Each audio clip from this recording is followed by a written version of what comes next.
The legends have returned to Bristol Motor Speedway. The Saturday night showdown at Bristol. And the leaderboard, Rick Wilson, our leader, Harry Gant, L.D. Ottinger, Phil Parsons, and Jack Ingram, the top 5. And Cale Yarborough having to climb out of the car. Cale, I haven't seen you smile that much in a long time.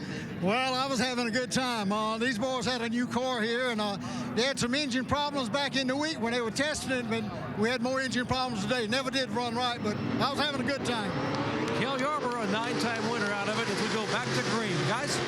And it's Rick Wilson in the 75 on point with Phil Parsons right behind him. And Parsons going to get around the 33 of Harry Gant, take over second spot on the restart.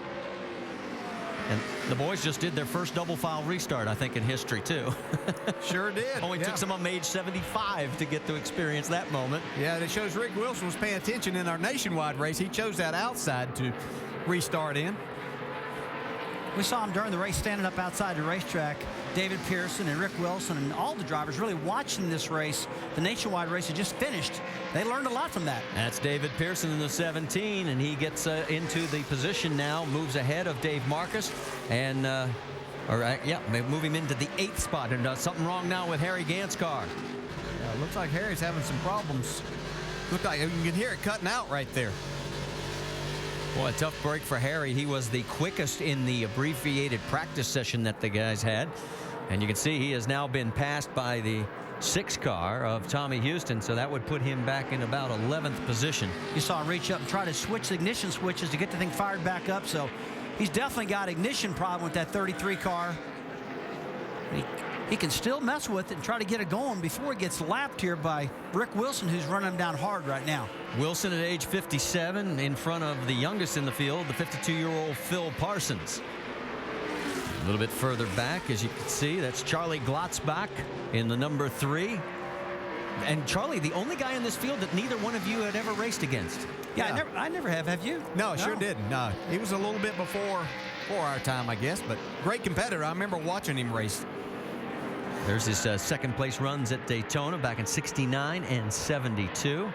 We can tell you that Harry Gant has made it back to pit road. So it looks like his day is unfortunately over as we are working on the 24th of 35 laps, and the Silver Fox continues to work his way towards the front. He is now running in 7th position ahead of Dave Marcus, and Charlie Glotzbach is slowing on the racetrack, so that will give him another position. Charlie was running 4th. I don't know what's going on, but it looks like some of these guys just keep having engine problems with these cars. They're running awful fast. I mean, if you're a racer, you pay attention to lap times, really not miles per hour. These guys are down in a 15-second bracket. That's faster than the nationwide cars just finished. Let's go back and take another look. Keep an eye on the 3. Whoa. Oh, there's our problem. There we go. First contact with the safer barrier. And there's the stripe on the right side to attest to it. Charlie can say I hit the wall. It wasn't hard as it used to be a long time ago. I noticed that. I have a feeling he isn't going to say that. Whoa, piece of debris out on the track, and that'll give us another caution. And remember, the caution laps do not count, so we'll have 10 laps to go when we go back to green flag racing.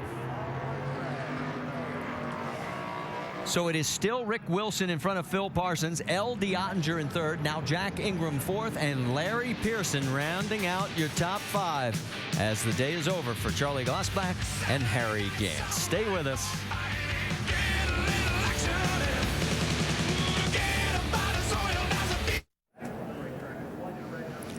ESPN's your NBA destination. First at 8 Eastern, it is San Antonio and Atlanta. Then at 10:30 Eastern, Trailblazers take on the Suns. The NBA special edition on ESPN and ESPN360.com. And that's all tomorrow. Our aerial coverage brought to you by DirecTV. You can learn how to win $1 million by just going to directtv.com/NASCAR. And as we get ready to go back to green flag racing, we can tell you that Charlie Glotzbach did get back out onto the racetrack. So he is a couple of laps down, but going to continue. It is Rick Wilson, Phil Parsons, L.D. Ottinger, Jack Ingram, Larry Pearson, and Dave Marcus. That's your top 6, followed by David Pearson, Tommy Houston, Jimmy Hensley, Charlie Glotzbach. The cars that are still on the track. And we're back to green flag racing with 10 laps to go. Rick Wilson is flat, been getting through that gearbox. He did a big jump on Phil Parsons that time. Well, the guy I'm still amazed with, as we look back a little bit further in the field, and you can see Jack Ingram as he is duking it out with Larry Pearson. That's a little bit further back as a battle for fourth continues. The guy right in front of him, L.D. Ottinger, age 71, proved that last year was no fluke. He's running third. Look at him there. These guys haven't lost much at all. They really haven't. I mean, I know I'm harping on these lap times, but that's how I'm judging how they're running, and they're really laying some big laps down. He almost hit it. What was he, third last year? LD was, and this is a race he wanted to get back to and run real bad. So he's doing a great job out there. See his best finish here at Bristol is second place. We've caught up with Harry Gant. Dave Burns, I think you got him. Yeah, Marty, pretty obvious he had a great car before the motor went south there. Harry, how good was that car? It was real good. Bertie and the guys, they done a super job on this thing. It was great. I was saving the light rear a little bit, running a little loose. And it was definitely the power plant, right? Definitely the power plant, right? Oh, yeah, it broke a valve spring, or a couple of them, I think, maybe on the restart, because it felt like it got a little weaker right before that. Thanks, Harry. Did you hear him, Marty? He was saving it. He had something left. Oh, I'll tell you, this is so much fun. Bad news for Dave Marcus fans. Oh, no, and Larry Pearson's going to slam the wall as he turns it around. Oh! And Charlie Glotzbach T-bones him. Red flag is immediately displayed at start-finish. A wicked hit right on the driver's side door.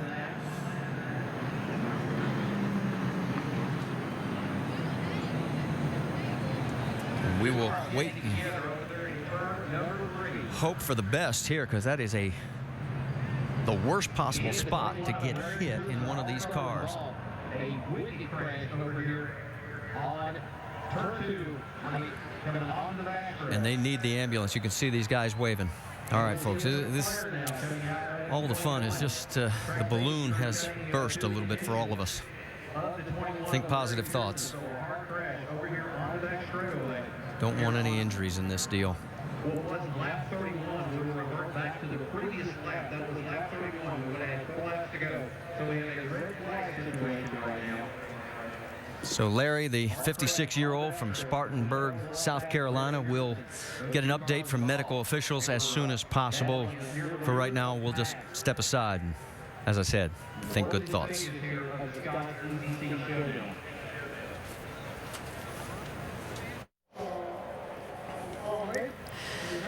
Back here at our Saturday night showdown at Bristol Motor Speedway, and what has been a wonderful evening right now all of a sudden has taken a very serious turn after a turn 2 crash involving Charlie Glotzbach and Larry Pearson.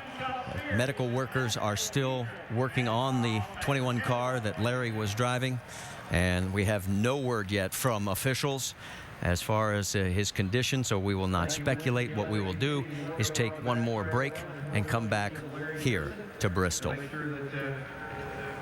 very careful.